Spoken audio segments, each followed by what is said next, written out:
In a town, there are 1,050 people who can vote. There are 2 candidates in the election for the town's mayor. The results of the election are shown in the table. So Ms. Smith got 462 votes, Mr. Jones got 378. What percent of the 1,050 people actually did vote in the election? All right, a couple things we have to do first. First thing we got to do is figure out how many people actually voted in their town.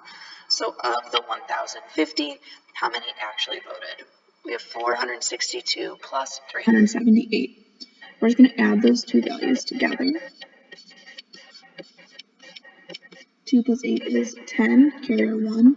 6 plus 1 is 7. 7 plus 7 is 14, carrier 1. 4 plus 1 is 5, plus 3 is 8. So 840 people actually voted in their election. Now we have to figure out what percent of the population actually voted. So if we have 840 of 1,050, what is our percent value? So an easy way to change a fraction to a percent is to either get your denominator to 10, 100, or 1,000, which 1,050 can't easily go into any of those values. So we're going to do the division. We're going to divide 1,050 into 840. Alright, so we have 840 divided by the 1,050. We're going to need to know some multiples of 1,050 in this problem, so we can go ahead and do that on the side. Change my color. So we have 1,050 plus 1,050, which is 0, 0, 1, 2. We're going to add another 1,050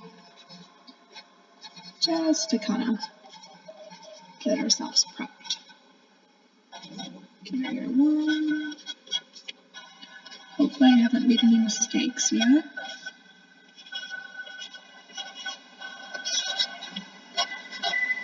Okay, this will be my last one.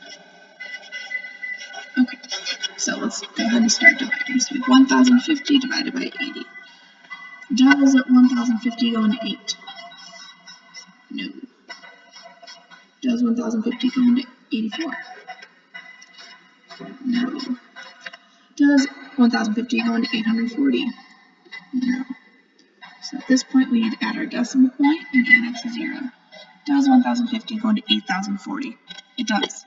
But we did not do enough multiples to get that amount. Let's keep going then. Alright, we're at 7,350. We're going to keep going. 0, 0, 1, 4. Hey, we got there. 8,040, which is exactly what we're looking for. So now we have to figure out the amount of times it went into. Once, twice, 3, 4, 5, 6, 7, 8. It's 8 times. 8 times that number was 8,400. Subtract it out, 0. And then you're just going to want to make sure you raise your roof above your decimal. So we have 0.8 as our quotient. We're going to put that into a percent. If you remember how to do that, you just take your number, starting at your decimal, move over to the right twice, annex a 0, add your percent sign. So our answer is D, 80% of people.